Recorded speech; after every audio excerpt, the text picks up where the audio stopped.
So now we're going to find out. Today we are launching into the nuts and bolts of recovery from whatever, right? Because the first 3 steps are about getting clear about higher power and surrender and those things. With step 4, we actually start rolling up our sleeves and doing some work. So let's figure out what creation has to say about how we're going to contextualize that. How do I know what my gifts are? That could not be any more perfect for step 4. I love synchronicity. So perhaps a searching and fearless moral inventory is just counting what's on your shelf of your consciousness, of your thoughts, of your past, of your behaviors, of your habits, of your patterns. Now everybody's back to grabbing guts. It's like, well, I was good, but we just stay with the shelf. Right? This is really where healing begins to happen. Because I'm sure many of you, well, before I get there. So April, our focus, the first 2 weeks in April, we're going to focus on the 4th step. Made a decision to turn on, no, that is not the 4th step, Rafe. Made a searching and fearless moral inventory of ourselves. And then the last 2 weeks, we're going to do tradition 4, which is about autonomy, except in matters affecting others. Okay? Because it really is a way to look at oneness that is different. Autonomy doesn't mean separate. And doing what I want may not be spiritually in integrity if it harms you. Just saying. So, back to step 4. I'm sure, go ahead and pull that up for the live stream folks, Jesse. I'm sure many of you have seen a slide similar to this, if not this one before. The iceberg of consciousness, right? That what we're actually aware of is a tiny little part of the iceberg that is above the surface, that is in our awareness. All of that stuff below the surface line, in the preconscious and subconscious, is just as alive in creation as what you're aware of. In fact, it is oftentimes more alive because there's nothing resisting it. Right? Those beliefs that are so deeply held that we don't even challenge them operate effortlessly. Effortlessly. Right? The fear, the hatred, the patterns, the self-loathing, the other people loathing, the judgments, the separation. Stuff that, you know, those things that if you are challenged, your default is that's just how it is. Those are the things operating deep, deep, deep. Those are the things that the Titanic didn't see. Right? Those are the things that crashed the Titanic because nobody sees them coming. But they're still operating. And they're still impacting your life, your relationships, and everybody else. Because remember, there's only one consciousness. And what's operating in your belief system isn't just impacting you. See, that's part of the fallacy we have to get past. We're going to cover that in weeks 3 and 4. Right? But everything, if we're connected, it's that thing where you stump your toe. Tell me what cell in your body didn't know that happened. Right? Every part of your body. You hit your funny bone. I do not know why they call it the funny bone, because it is not funny when you hit it. Right? Isn't that weird? We're weird people. We are. Us peoples. We're just weird. Right? But everything is impacted. If you understand that what you're experiencing in your physical body is what the body of creation is experiencing, then we begin to understand that everything you experience, the whole body of creation is experiencing. That's why, you can take that slide down, Jesse. This is what step 4 looks like. You get out the microscope and you start looking. Now the trick is to understand, really get clear what this step is saying. Made a searching and fearless moral inventory of who? Ourselves. If you're familiar with 12-step recovery programs, any of them, you will frequently hear, quit taking somebody else's inventory. Right? We are so busy right now taking lots of people's inventory. Here's who hurts the most in that. You do. Put your own oxygen mask on first. So you're so busy being in somebody else's business and what they need to change and what they're doing right and what they're doing wrong, you don't even see that by the act of doing that, you are just like them. Ouch. Ouch. Come on. The oppressed will oppress the oppressor until oppression stops. The hate will hate the hater until hate stops. It's not going to work. No. No. It's not going to work. But somehow we have fooled ourselves into thinking, I'm upset with who has power, so I'm going to exert more power to take away your power, so I have all the power because I know what to do with it. Really? If you did, you wouldn't have that paradigm operating. Because you would understand that there is no power greater than what's inside of us. There isn't. I love how the synchronicity of things come together. I have no idea what Gary's going to do when Gary starts. Right? We don't talk about it beforehand. Do you want to be free? Do you? Because in order to be free, you have to understand you already are.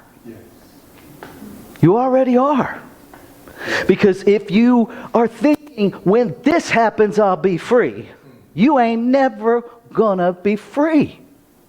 Come on. We live in the land of Harriet Tubman. You know why Harriet Tubman was free? Long before she was free? Because she chose, I will live free or die. How committed are you? She didn't say, I will change other people so I can live free. She didn't say, I will kill you so I can live free. That's not what she said. I will live free or die. Why? Either way, she's free. Come on. Either way, she's free.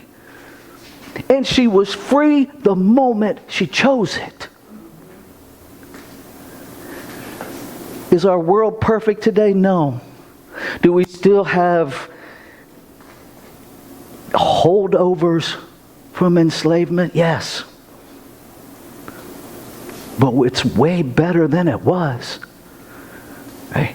And why? Because ancestors that died in enslavement saw themselves as free. They didn't base their freedom on their physical condition. Come on. Nelson Mandela spent a lot of years in a prison. He was free Yeah. while he was there. The door just finally opened to let his body out. Viktor Frankl was free in a concentration camp. Stripped naked, literally stripped naked, starved, every possession taken. Read his book, Man's Search for Meaning. He was free in the midst of that. That's what's available to us. Come on. It's what is innately in you. The only thing that makes it unavailable is your refusal to access it. That's it. Nobody can stop you from accessing it. Nobody.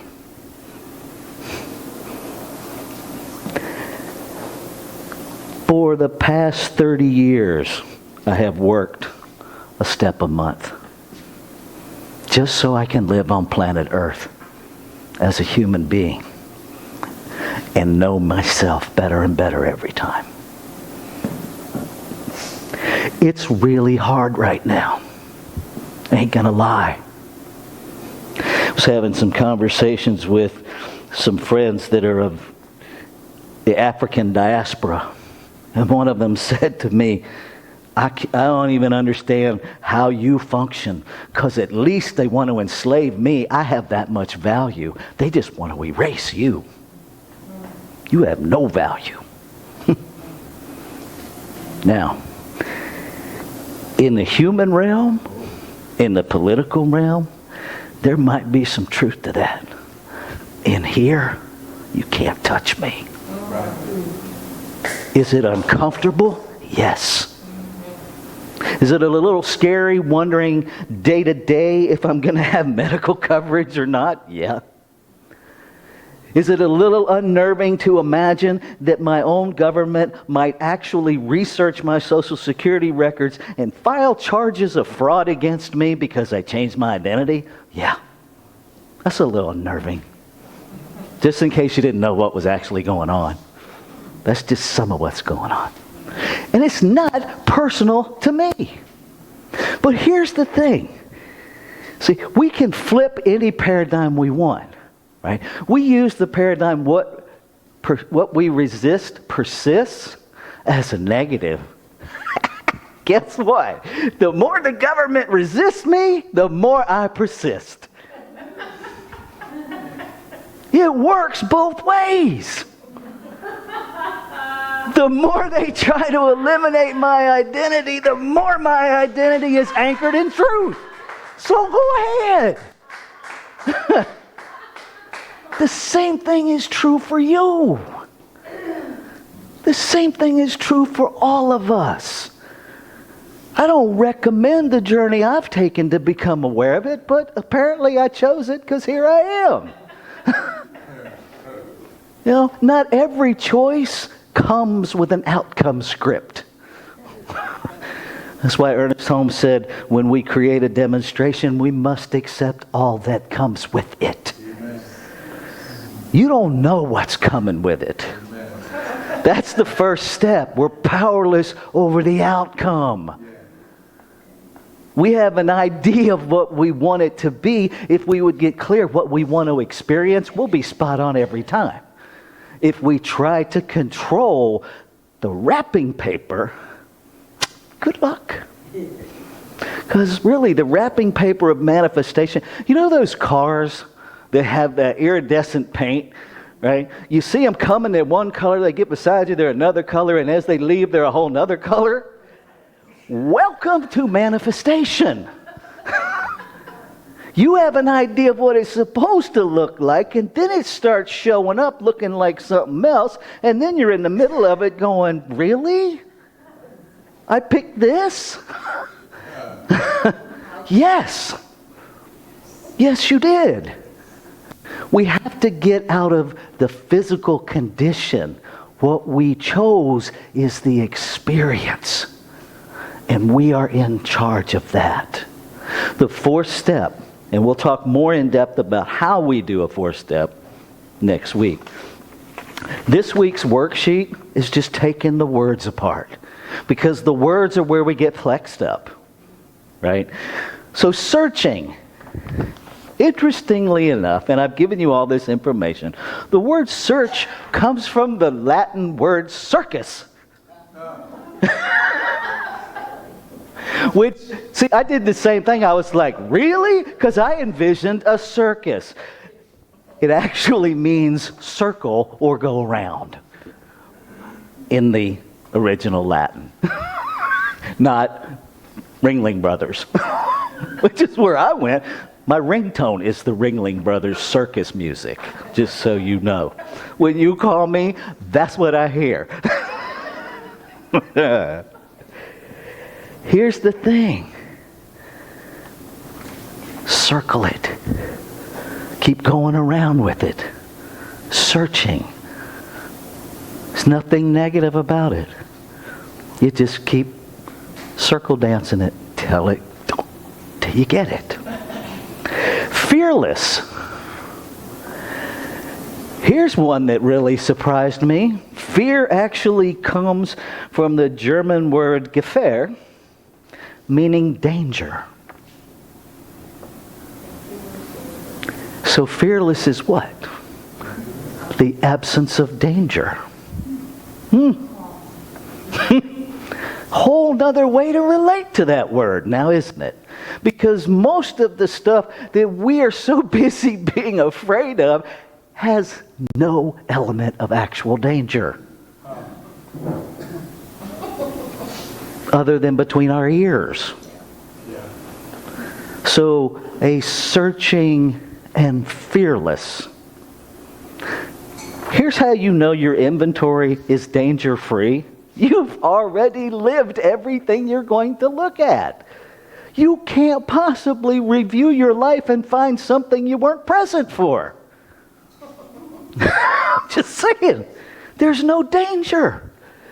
You've already survived everything you're going to look at. Moral. Moral that may be the only word I've ever looked at that actually means what it means. That doesn't have a ton of other stuff. Comes from the Latin mores, which is just another word, social mores, and it just means moral. Behavior concerned with the principles of right and wrong and goodness and badness of human character. Human character, not spiritual essence. So it's talking about your human journey. Maybe you didn't have a different human journey that was different than your spiritual essence. Maybe that was just me. I did a lot of human things that are not in alignment with who I am. Ourselves comes from the Old English our. Self comes from Old English self, one's own person. And so you're literally going in circles, going around, looking at nothing dangerous to learn about your human character and nobody else's. That's what it is. And so we'll talk more next week about how we might want to do that. The worksheet has those definitions, and it invites you to write about how you understand each of those words. Because just because that's what the dictionary says is no indication that that's what you believe. Right? We all have different experiences with words. Start by owning, what do these words mean to you? Right? What do they mean to you? If you plex up, own it. Because you sure can't heal it if you don't own it. If you have a broken leg and don't recognize you have a broken leg, the chances of you going to the doctor to get that fixed, slim to none. Right? So just start owning your stuff. There's no shame in it. There's no danger in it. You've already lived through it. Right? And then it gives you an opportunity to assess it using the tool that we learned last week.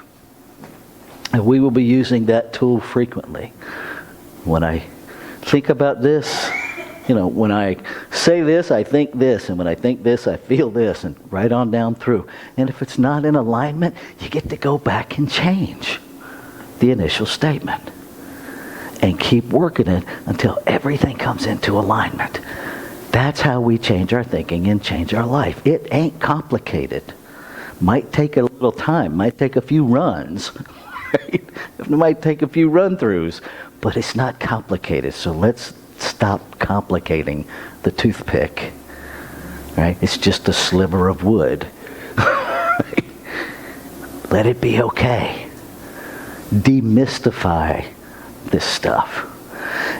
And I'm going to close with this because I got an email from somebody that said they were experiencing resistance to learning about the 12 steps because they smoke pot.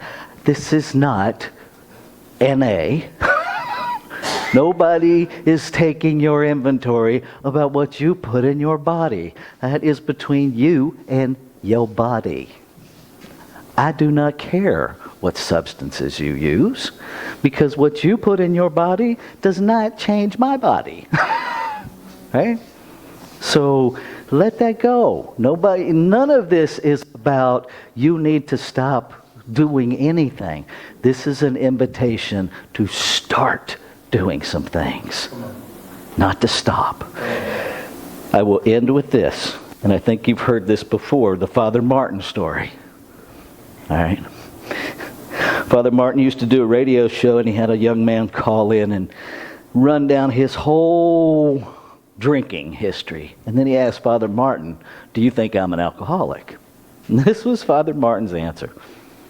"I really like green beans. I love green beans. I love green beans so much when they're on the table, I'm scheming how to eat them all so that nobody else gets any. That's how much I love green beans. But I have never called a radio station to ask if I got a problem with green beans." If things are coming up for you around your behavior and what you're putting in your body, perhaps that's a conversation best had honestly with you and your body. Perhaps. Perhaps the fact that you're plexed up about it is some information for you. And it may be as simple as your head tripping about something that ain't real, or it might be something deeper. You get to decide, not me. All right, let's take this into prayer. So what I know with every fiber of my being is that there is one infinite, ever-present something that is everything. Formed and unformed, seen and unseen. Visible and invisible. Realized and unrealized. Whether we call it God, whether we call it the wind, whether we call it spirit or essence, it is unnameable. And no matter how it expresses, the it of it is changeless. One whole, perfect, and complete creation, infinitely expressing itself to expand its experience of itself. I am that in the form and body that I call me. And what is true of this me is true of every you. Each simultaneously a me and a you, an us and a them. One in the same. And so I know that everything that the divine is, everything the infinite is, everything creation is expressing, lives, moves, and has its being as its creation, available to its creation. So healing is already present. The truth of being already present. No way for it to not be present.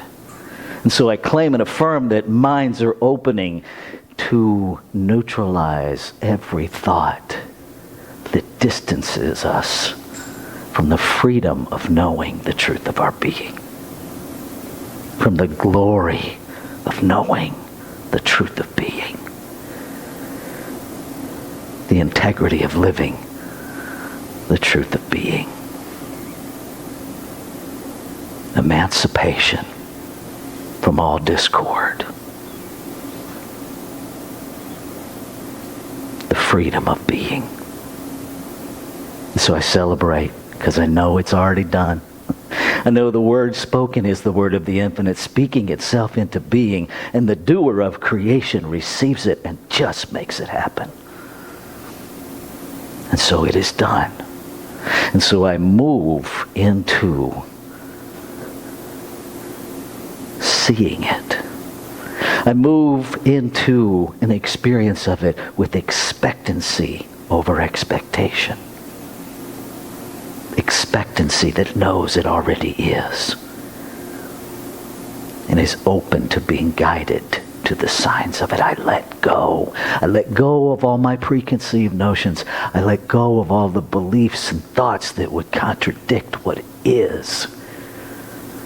I let go. And claim it as so. And so it is. Just take a breath.